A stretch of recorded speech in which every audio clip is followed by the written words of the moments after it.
प्रिय विद्यार्थियों, आज हम शुरू करते हैं डीएलएड सेकंड सेमेस्टर का विज्ञान विषय का जीव विज्ञान के अंतर्गत प्रथम चैप्टर लेक्चर नंबर सेकंड। जैसा कि फर्स्ट लेक्चर में हमने कोशिका के विषय में अध्ययन किया था, आज हम लोग चर्चा करते हैं इसी का सेकंड पार्ट, कोशिका की सामान्य संरचना। कोशिका की सामान्य संरचना।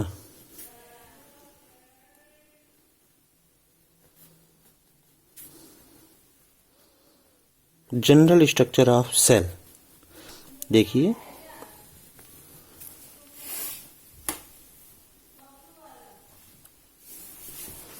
कोशिका की सामान्य संरचना। अगर एक कोशिका की सामान्य संरचना का हम अध्ययन करें तो पता चलता है कि किसी भी कोशिका में सबसे बाहर की तरफ लिपोप्रोटीन की बनी हुई एक परत होती है, एक आवरण होता है। ये लिपोप्रोटीन का बना हुआ जो आवरण होता है सबसे बाहर की तरफ, इसे हम कहते हैं कोशाकला। क्या कहते हैं? कोशाकला। मतलब सेल मेम्ब्रेन, इसे कहते हैं सेल मेम्ब्रेन। फिर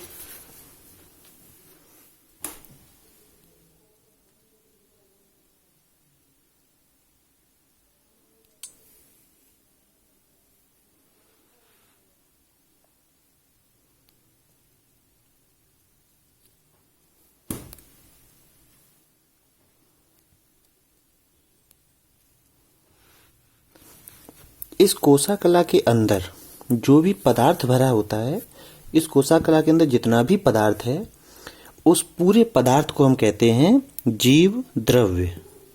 क्या कहते हैं? जीव द्रव्य। इंग्लिश में बोलें तो प्रोटोप्लाज्म।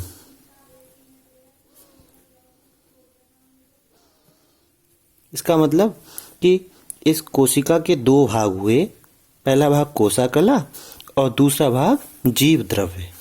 हम यहाँ इसे डिनोट भी करते जा रहे हैं कि एक कोशिका में दो भाग हुए। कौन कौन से दो भाग?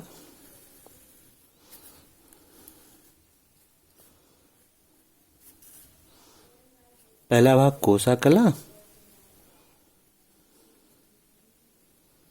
कोशाकला, और दूसरा भाग जीव द्रव्य।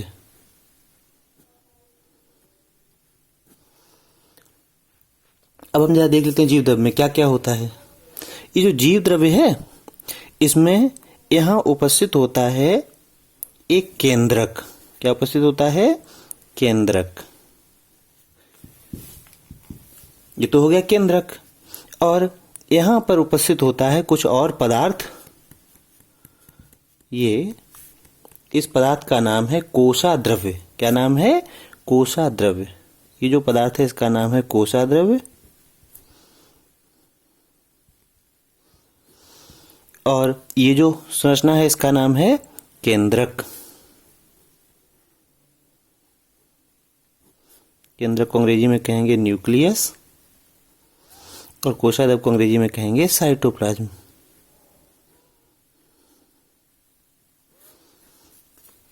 मतलब ये हुआ कि जीव द्रव्य के फिर दो भाग हो गए। कौन कौन से? एक केंद्रक और दूसरा कोशाद्रव्य। मतलब जीव द्रव्य दो भागों से मिलकर बना है, केंद्रक और कोशाद्रव्य। तो यहाँ हम इसे डिवाइड कर लेते हैं। जीव द्रव्य दो भागों से मिलकर बना है।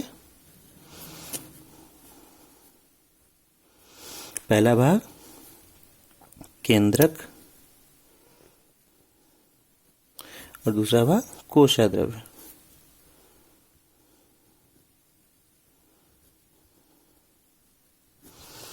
अब हम बात करते हैं इस केंद्रक की। जैसा कि हमें ध्यान होगा, हमने पिछले लेक्चर में देखा था कि जो केंद्रक होता है यूकैरियोटिक कोशिकाओं का केंद्रक सुविकसित होता है और जो सुविकसित केंद्रक होता है उसमें 4 भाग होते हैं। कौन कौन से 4 भाग?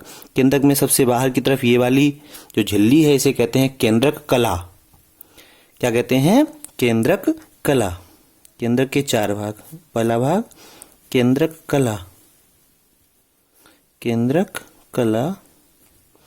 दूसरा भाग, इस केंद्रक कला के अंदर यहां जितना भी पदार्थ भरा होगा इस पदार्थ को कहेंगे केंद्रक द्रव्य।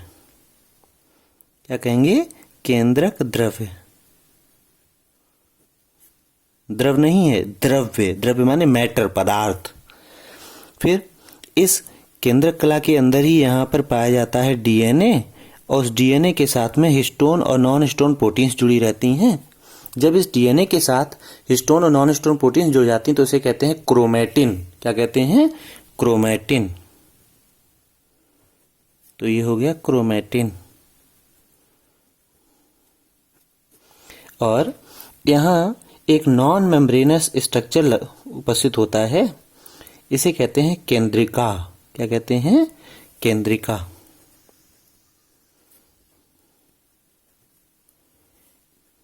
यह है केंद्रिका। मतलब सुविकसित केंद्रक 4 भागों से मिलकर बना होता है। केंद्रक कला, केंद्रक द्रव्य, क्रोमैटिन और केंद्रिका। ये तो केंद्रक हो गया। अब केंद्रक के अलावा ये जो संरचना बची इसका क्या नाम था? कोशाद्रव्य। क्या नाम था? कोशाद्रव्य। ये जो कोशाद्रव्य है ये कोशाद्रव्य भी 2 भागों से मिलकर बना है। कोशाद्रव्य में भी 2 भाग हैं।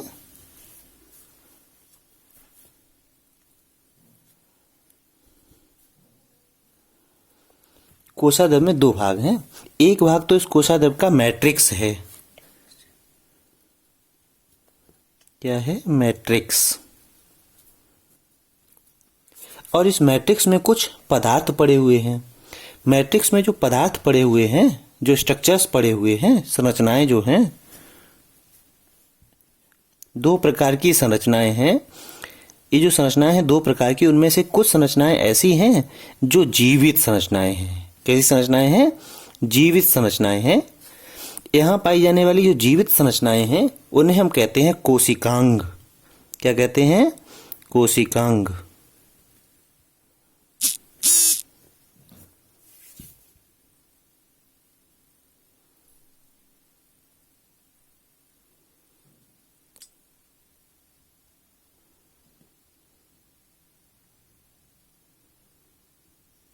यहाँ पाई जाने वाली जो जीवित संरचनाएं उन्हें कहते हैं कोशिकांग।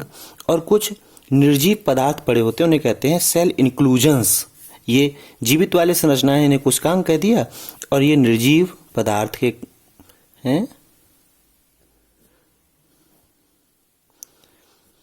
अब कोशिकांग में क्या क्या है? जैसे यूकैरियोटिक कोशिकाओं में कई प्रकार के कोशिकांग पाए जाते हैं, जिनमें से एक का नाम है माइटोकॉन्ड्रिया।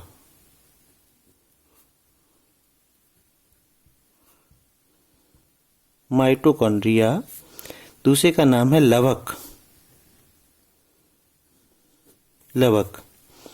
एक तीसरा कोशिकांग यहाँ पाया जाता है जिसका नाम है अंतःप्रदवी जालिका। अंग्रेजी में कहते हैं एंडोप्लाज्मिक रेटिकुलम या शॉर्ट में ER। इसके अलावा एक कोशिकांग है गोल्जी काय। गोल्जी काय। लाइसोसोम। लाइसोसोम। एक है राइबोसोम।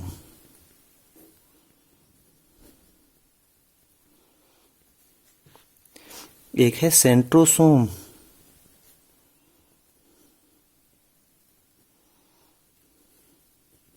ये विभिन्न प्रकार के कोशिकांग हैं जो यहाँ पाए जाते हैं कोशाद्रव्य में।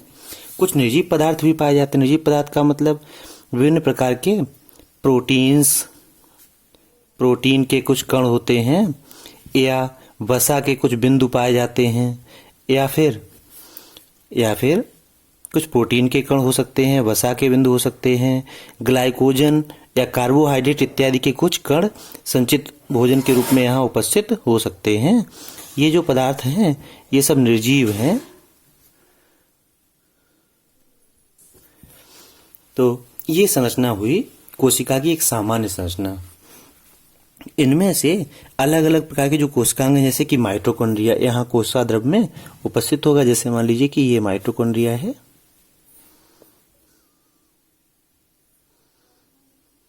ये माइटोकॉन्ड्रिया हो गया। इसी प्रकार के कुछ माइटोकॉन्ड्रिया यहाँ उपस्थित होंगे। जैसे एक लवक है तो कुछ लवक भी यहाँ हम दिखा देते हैं। जैसे मान लीजिए ये एक लवक दिखा दे हैं।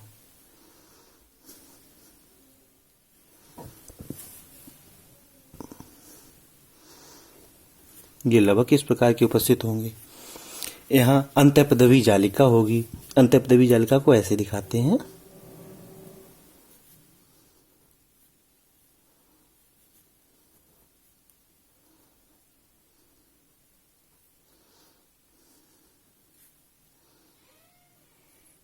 ये कुछ अंतःपदवी जालिका हो गई।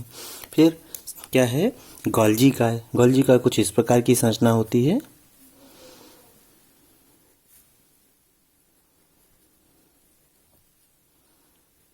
ये गोल्जी का हो गया। ये लाइसोसोम्स हैं।